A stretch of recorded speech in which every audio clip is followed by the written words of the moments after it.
Good afternoon, everyone. Welcome back to the Times Union Center in preparation for the NCAA Elite Eight here in Albany, New York.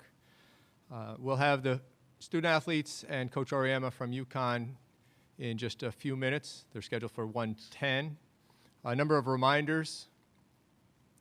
Please, again, silence your cell phones if you haven't already. Recording is all right only for audio. Video recording is done through Hammond Communications and the NCAA. That will be available on ncaa.com/mediahub. Once again, no flash photography. We have microphones again for the reporters to ask questions. Either Joe or Emily will be by once we have an opportunity for you to ask the question. A number of things with that. Again, please use the microphone. Provide your name and affiliation. Also, please ask questions to specific individuals. That will be especially important as we have 5 student athletes up here on the dais this afternoon. Transcripts will be available, again, up in the media room following the press conferences. The locker rooms are open for the duration of the press conferences. So for UConn, that means 1:10 to 1:45, and for South Carolina, 2:15 to 2:50, 2:15 to 2:50. Please work with the respective sports information departments should you want to go into the locker rooms. There will be no coach availability following the press conferences. They have NCAA media obligations immediately following both of their press conferences. So any questions you have of either Coach Auriemma or Coach Staley, please ask while they're here on the dais. Again, there will be no availability due to NCAA media obligations. The practices are closed in their entirety. The format will be, as you could tell, we'll have the head coach with the 5 potential probable starters. Coach will give an opening statement, and then we will have 15 minutes for questions to the student athletes. They will then be dismissed, and the coaches will be available for 15 minutes following that point. My name is Kevin. If you have any questions, please let us know. Again, as you have questions for the student athletes and the head coaches, please raise your hand, and we'll get the microphones to you.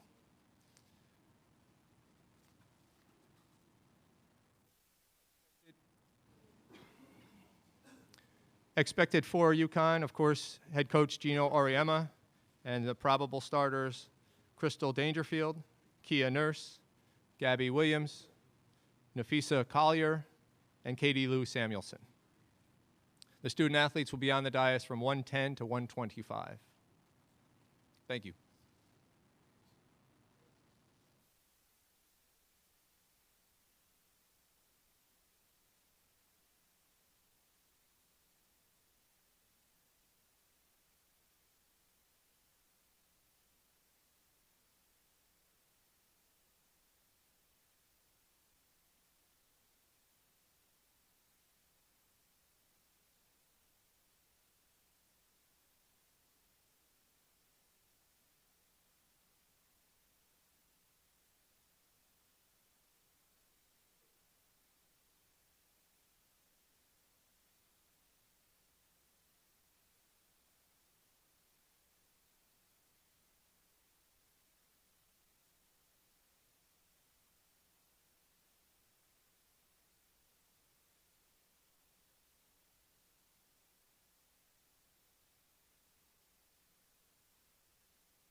Ladies, welcome to the press conference.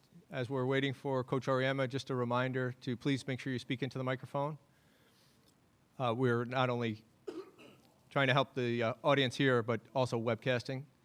So we want to make sure that everybody's able to hear what your answers are.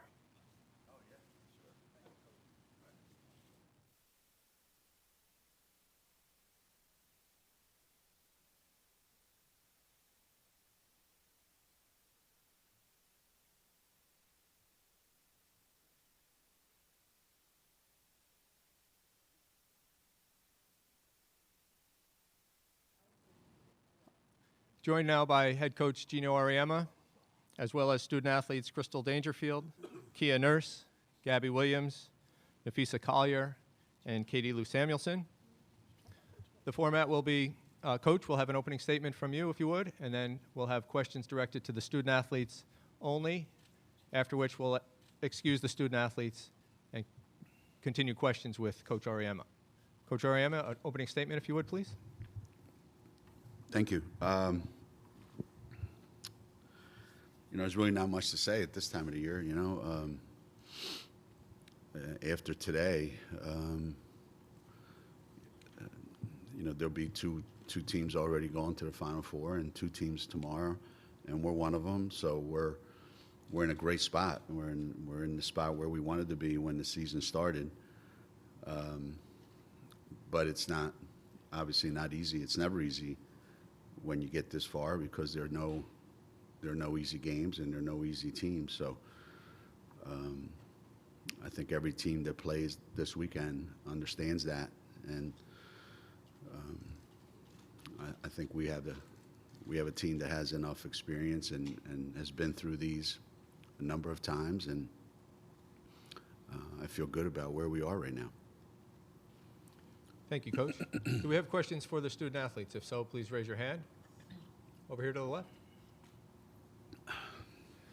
Matt Dowell out of Watch Fox out of Columbia. Gabby, I just want to know, you guys are #1 undefeated, but they are the reigning champions. Which team do you feel has the most pressure going into tomorrow's game?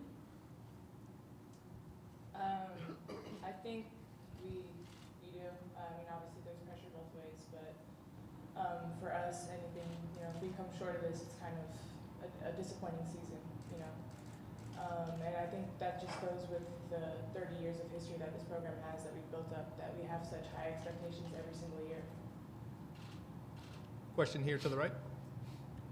Charlie Cream with ESPNW. Nafisa, what did you do in the last game against South Carolina against Asia Wilson that worked so well?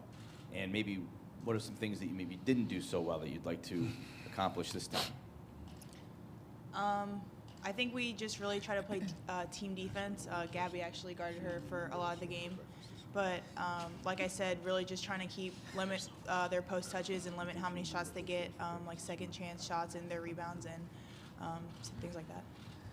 Gabby, would you like to address that, having covered Asia last game? Yeah, I mean, it's always a difficult thing guarding Asia, especially, with our height difference. But, I have the advantage of being quicker than her, so as long as I just keep her out of the paint, then it's easier to handle her. Additional questions up here on the right?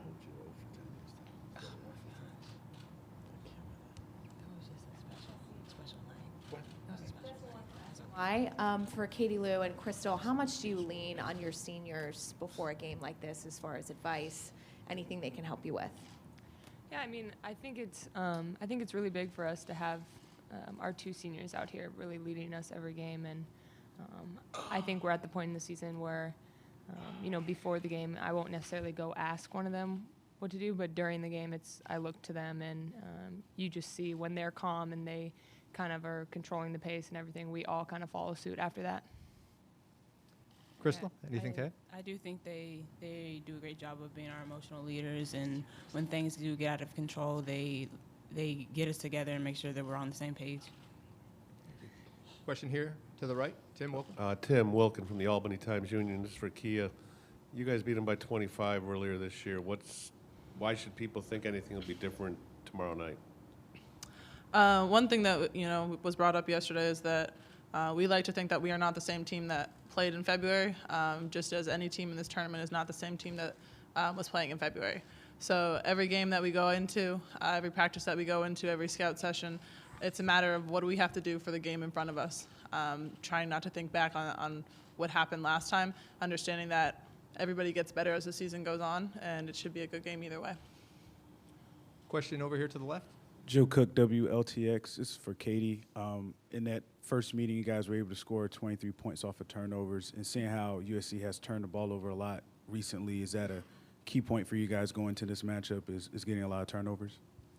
Yeah, definitely. I think, we want to take advantage of every opportunity we get if we can turn them over, and we're pretty good in transition off of turnovers, so that's what we aim to do every single game. And clearly, we expect them to be on top of their game, but if we can get out in passing lanes and disrupt their offense, then that's beneficial for us, and we'll definitely take advantage of it. Over here to the right. Yeah, Mike Gillespie at ABC Columbia. This question's for Gabby. You guys have never lost to South Carolina, and it seems like the Gamecocks have been chasing, you guys as a program for years now. I'm wondering how much confidence you have coming into a game like this when almost every single game with South Carolina hasn't even been close. I don't think any previous game really matters to us right now. We're just looking ahead to the game tomorrow, what we have to do. Go to center scout and everything like that. But yeah, they're hungry. They want to win. So I don't think we're gonna look at it as, oh, well, we beat them before, so of course we're gonna beat them again. That's not how it is at all. So we have our game at hand, and we're just gonna focus on that. We have a question on the left. Matt Dowell out of Watch Fox. My question's for Kia. There's a lot of hype around this game. It's just an Elite Eight, but does it have the feel of a national championship almost?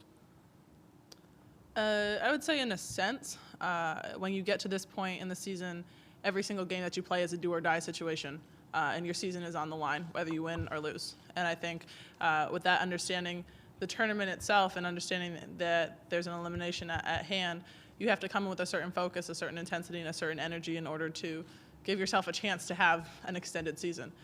So obviously there's a lot of noise around what's happening in our game, and we kind of have to go into it and execute it in the same way that we would execute any other game and any other game plan. Any additional questions? Over here on the right. Kia, this is for you. It's Charlie Cream with ESPNW. What specific challenges does South Carolina present to you guys? You've seen them each of the last 2 years. What are some of the things that when you're looking at game tape that you think are the things that are a big challenge for you guys? I think they do a good job of pressure within the full court. They get out, they use their length and their athleticism to their advantage. And as well, they try to use their inside game as much as possible. Obviously, they have a talented front court, and they try to work very well together. But I have a lot of faith in our front court to help that out. Additional questions if we have them? Seeing none, we wish you the best tomorrow night. Thank you for joining us this afternoon. As a reminder, the UConn locker room is open.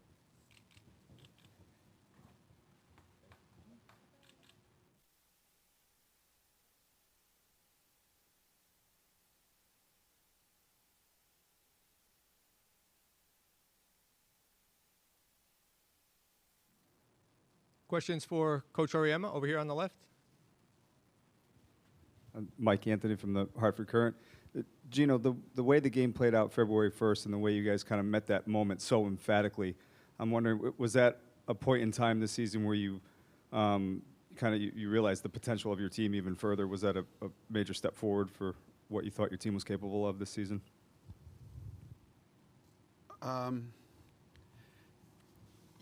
Yeah, I mean, I don't think there's any one game that defines your season or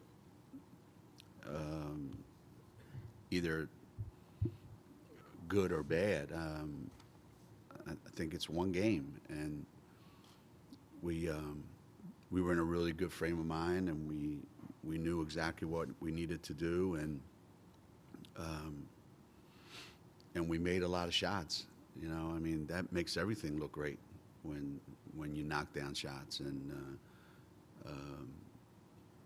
you know, we're the same team that played yesterday that missed a lot of shots. So I mean, I know how good we are, and I know how good we've been.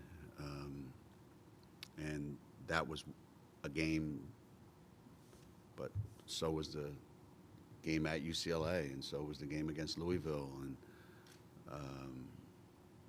you know, we've had some moments this year where you look and you say, wow, I think we have a really, really good team. But again, like these guys just said, this is March, and things are different in March.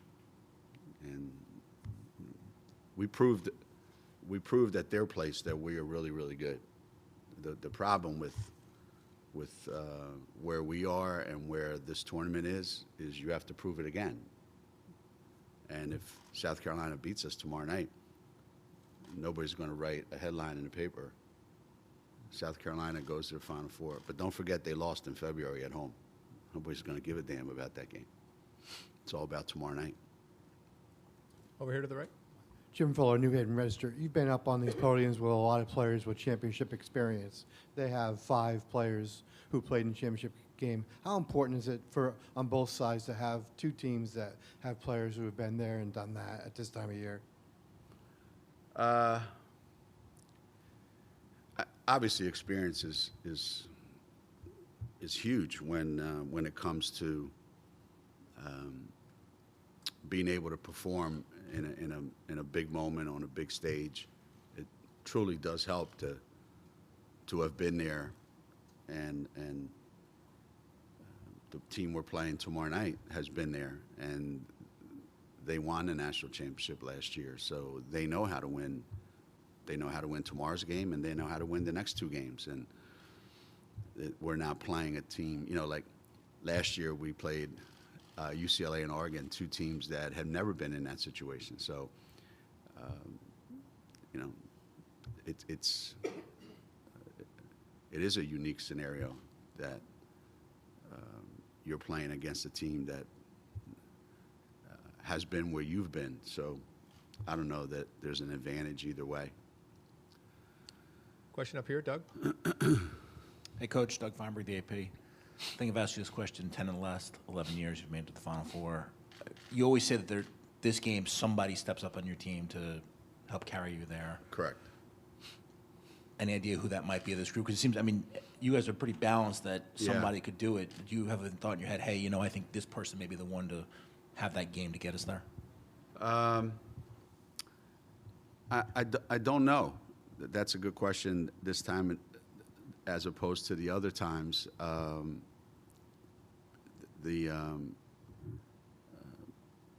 There's been so many instances where I've sat here and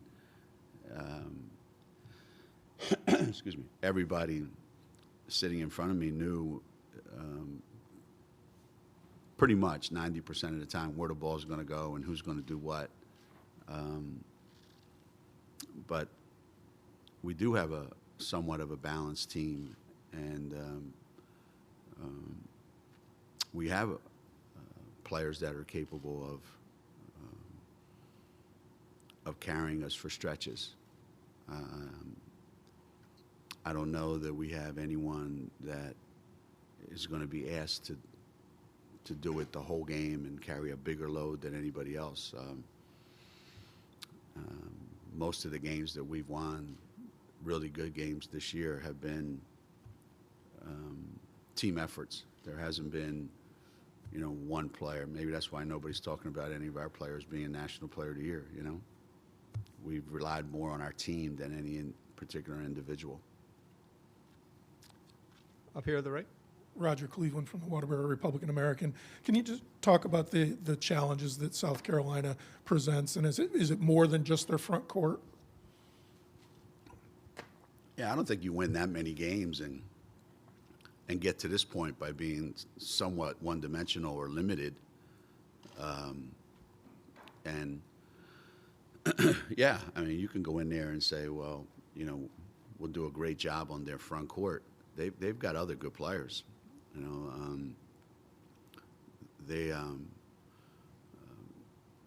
they make shots from a lot of different places on the floor. And when they miss shots, they offensive rebound it as well as anybody in the country.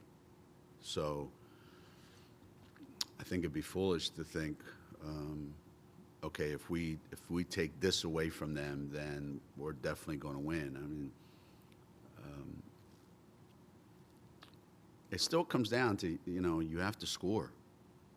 You know, you have to come down. It comes down to you have to score. I mean, I could be wrong, but most times our defense gives us a chance to win the game. I don't know the last time our defense let us down. Actually, I do remember when our defense let us down. We were at Stanford a couple years ago, and we scored 80-some points and lost. So that might be the last time where defensively we just played the way that we should lose. You should lose that game no matter what. But since then, our defense has been really, really good, and it's just a matter of can you make enough shots to win the game that night. And as anybody who's played in these games will tell you, it's not easy to make shots at this time of the year. Every kid starts to, if you're not careful, starts to think, you know, this isn't January and February where if I go 0 for 10, we go to practice tomorrow and I work on my shot. You know, you go 0 for 10 tomorrow, you can work on your shot the next 5 months. Go ahead, Mel. Yeah, hi, Geno. Mel Greenberg, Philadelphia Inquirer. Level where you're at through the years, you've actually now seen Dawn across the way. I don't know if you played her back then, but as a player, a coach that had no previous experience, built Temple, went down to South Carolina, built them, then worked alongside you on the last Olympic staff. Can you just kind of talk about, you know, just watching her through the years and what you thought she really possesses or any special qualities? It's one of the it's one of those stories. I think Felicia was talking about it yesterday about young coaches who need an opportunity to coach and need an opportunity to show, you know, what they can do. And you know, Dawn was smart enough to do it at a place where your mistakes aren't going to be scrutinized every day, you know. So she was able to learn how to coach at Temple, and she was probably learning how to coach the whole time she played. You know, when you play a lot of basketball, I mean, that doesn't mean that just because you play a lot of basketball, you're going to be a great coach. Although every kid that I've ever coached on the Olympic team thinks they could coach better than me. That's just the way those people think. But she did it the right way. You know, she went to a place and learned how to coach. And then when the opportunity came to coach at a place where you can win a national championship, she's made the most of it, taken advantage of it. You know, if it was easy to win a national championship, there'd be a lot of coaches in America that have done that, and there aren't. So it's hard. And she's had a pretty good balance of, you know, how to put her team together, recruiting-wise, and their style of play. And I think if you look at the last 10 years, whatever, and it'd be pretty hard-pressed to find anyone that's come as far as they have since she took over at South Carolina. So, you know, she's done it the right way. She didn't fall into this. She's earned it. Question here to the left. Vicky Fulkerson from the New London Day in Connecticut. Geno, two things. One is if you go all the way to the last game, you will have played Duke, South Carolina, maybe Notre Dame, maybe Oregon, maybe Mississippi State. Like that's a lot of teams with a lot of cachet. Do you just pull out like the one game at a time kind of philosophy at this point? Because looking at the big picture, that's kind of a lot. And also, what were you talking to Crystal about? What was I talking to Crystal about? I just reminded her that if she gets 10 steals tomorrow, she'll move up to 4th in our starting lineup. And she was arguing with me, but I know I'm right. It's, you know, it's like my daily dose of getting on somebody's nerves. I can't go more than an hour or so without doing that. Some roads are not as challenging as others at times. It seems that way in the NCAA tournament, but other times it seems very, very daunting. And you look back, and they're all difficult. And what's going to be happening in the futures is the really good teams are still going to be really good, but there's going to be a lot more surprise teams, like what you saw in Buffalo, Central Michigan, and teams like that, because Oregon State showed up a couple years ago, and they're back again, you know? So what seems like, well, they don't have a lot of pedigree. Well, anymore, it's not going to matter, because all you have to do is win, you know, get hot for 6 games. But there's been times when I've looked back on our NCAA tournament run, and I think to myself, if we had to do that over again, I don't think we could do it. And it's kind of, I mean, our first national championship in '95, our last 4 games, we beat Louisiana Tech, Virginia, Stanford, and Tennessee. And you look back and say, well, you think you could do that again? I said, probably not. But you don't realize it at the time, because you're just trying to beat that one team. And that's kind of where it is today. I mean, we can't worry about who may be around next week. I mean, our world begins and ends tomorrow. Another question here to the left. Jeff Jacobs, Hearst, Connecticut Media. Hi, Geno. Gabby just sat up there and said, hey, the pressure's on us. There's a lot of athletes that sit there and they come up with a lot of compromised answers and stuff. Do you like hearing one of your athletes just go, hey, the pressure's on us? Because she's telling the truth. I mean, what are you going to sit up here and make something up and pretend? There's no games you ever play at Connecticut where the pressure's not on you. And to me, those teams that sit up here and those players that sit up here and go, there's no pressure on us, we have nothing to lose. Yeah, you do. You're going to lose the game tomorrow if you talk like that. And most really good coaches and really good players, they don't try to avoid the pressure. They don't pretend it's not there. It's there. And it's especially there at Connecticut. It's there the day you sign your letter of intent. It's there the day you show up on campus. It's there every day in practice and every game you play. And there's no getting around that. So when you get to a game like tomorrow, you know, this idea, you know, people's mind, we're playing the defending national champions. Yeah. We've won 12 of those. So everywhere we go, when people play us, we're playing Connecticut.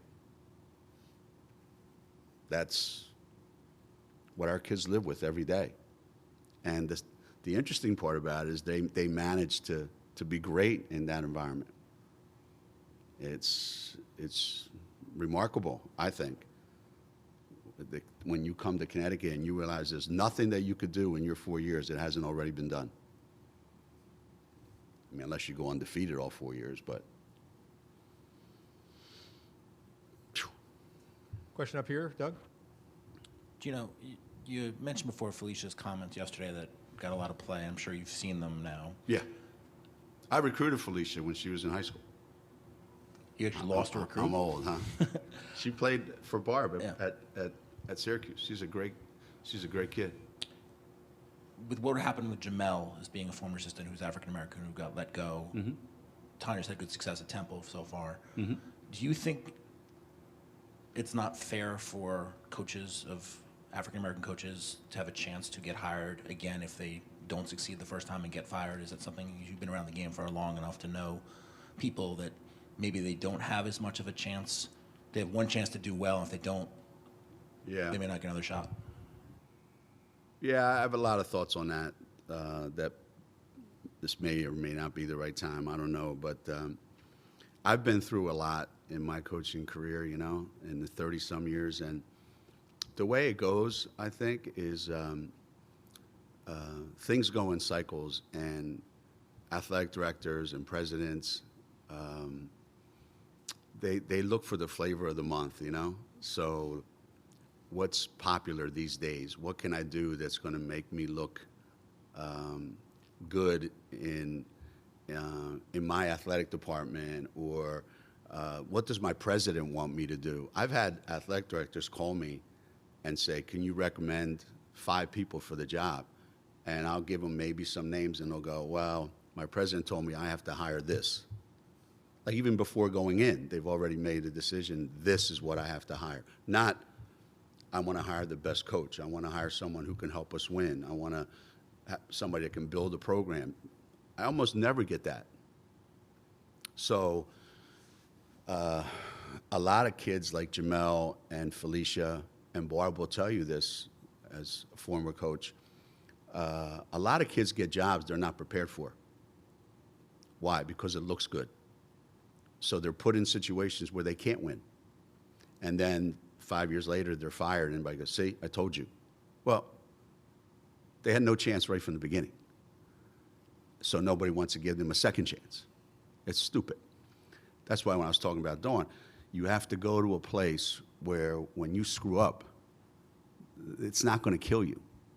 And you have to be in a place where they support you and they'll give you the opportunity, and then you got to perform. But even if you do all that, there's no guarantees. And if you're good, you will get another opportunity. No question about that. And Jamel will get another opportunity, just like Felicia got another opportunity. And unfortunately, too many young assistant coaches, doesn't matter what gender they are, what color they are, it doesn't matter. They take jobs where they can't win just to be a head coach. And I remember having one assistant say to me, I don't like the AD. Should I take that job? I go, well, you're not going to like him anymore after you take the job. But I need a job. Well, okay, then take the job. And it doesn't ever work out. So it's you know, I was lucky when I got the job at Connecticut in '85. One, they just wanted to make sure I have 5 guys on the court. And that was going to be a W for us.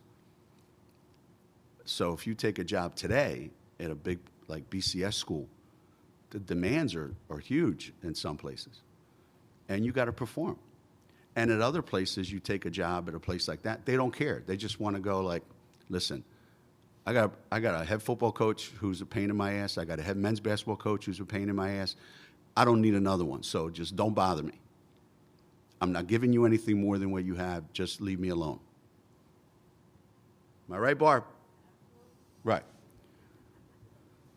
I'm lucky that I've been at a place where, well, even at Connecticut, after we won the Big East regular season championship, I said, can we get cheerleaders at our game? No. How about 5 guys that play the flute? No. This is New England. Can we get a guy with a drum and, you know, no. So you need to be at a place where they're going to give you what you need, and as you get better, they'll give you a little more to be successful. But I think sometimes, you know, coaches are so anxious to be head coaches, and athletic directors are so anxious to hire what is going to look good that too many mistakes are made on both ends. Question here to the right. Rich Capola, Fox Hartford. Geno, when Dawn was on your staff with the Olympics, is the conversation with her or any of the other assistant coaches specifically on your team and how to win, or do you guys get philosophical and talk about basketball in general? And if so, are there things that you helped her with, and like maybe Apollo Creed and Rocky, did you not tell her quite everything? Well, I think every coach is somewhat suspicious. You know, me personally, I could care less. You know, you can ask me any question, I'll tell you what I think. And most coaches are kind of set in their ways. So with the Olympic team, with my staff, you know, I was fortunate the last time around. You know, I know exactly how Doug thinks, and he knows exactly how I think. And obviously, I've known Cheryl for a long time, and her success speaks for itself at the pro level. So I was as much picking her brain as anything else. And with Dawn, I think it's more of a her style is more by she wants to watch, and she wants to see, and she wants to take things in and study it. There isn't a lot of, hey, how do you do this? She wants to see how you do it and then learn from that. And to me, you know, I'm trying to study everybody. That's just the way I am, you know. We have time for two more. Mel, and then to the left. Mel? Yeah, Mel Greenberg, Philly Inquirer. When the subject of pressure came up, you know, she finished by saying, if not, you know, our season's this or that. Given you are in the state of Connecticut, things get cumulative. So it won't be just a question of one season, the way last year ended. Does that add to it, or is all that like in the past? 2 years without winning a national championship. I'll probably have to move from my house. Too many people know where I live. You know, and, you know, we'll be like 70-something and 2, and somebody will be out to get me. I'll have to change where I go to the store, all that stuff, you know. Yeah, Connecticut, well, first of all, if we don't win tomorrow night, there's not even any going back to Connecticut. That's how, you know, the expectation level is so high, so high. But we created it, so I'm not, you know, believe me, I'm far from complaining. I'd rather have that than some of the scenarios I described earlier where nobody cares. But it's unlike any place you've ever been. I want to go down and sit down with Nick Saban and say, how the hell do you do this?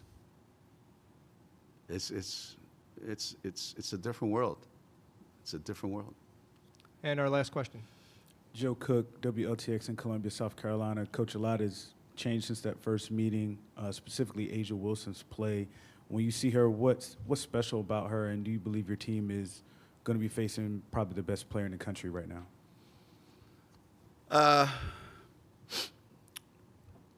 Well, I mean, I've been fortunate enough to coach a bunch of those players, so I know what the other teams were up against when they were trying to figure out how to play against, you know, whether it was Stewie or Maya or Diana or any of those people. So when you're getting ready to play somebody like Asia, I've been batting it back and forth. There's no easy answer. You can't say, well, let's not let her do this. Well, I remember back in the day, people say Bob Cousy can only dribble with his right hand. Yeah, but he's going to go wherever he wants to go, and there's nothing you can do about it. So there's things that Asia Wilson does that you could say, well, we need to do something about that. Well, you can talk about it all you want. You still have to be able to stop it. And I think each year she's gotten a little bit better at figuring out what you're trying to do and has an answer for it. You know, with each time that we've played them, I've been able to see a difference. But it's still going to come down to her supporting cast, too. I don't think you're going to go into any tournament and play against us and think that one player by themselves is going to win the game. So for us, we've got to do a great job on her, but their supporting cast is pretty good. Coach, thank you for joining us. Thank you. Good luck tomorrow. You got it.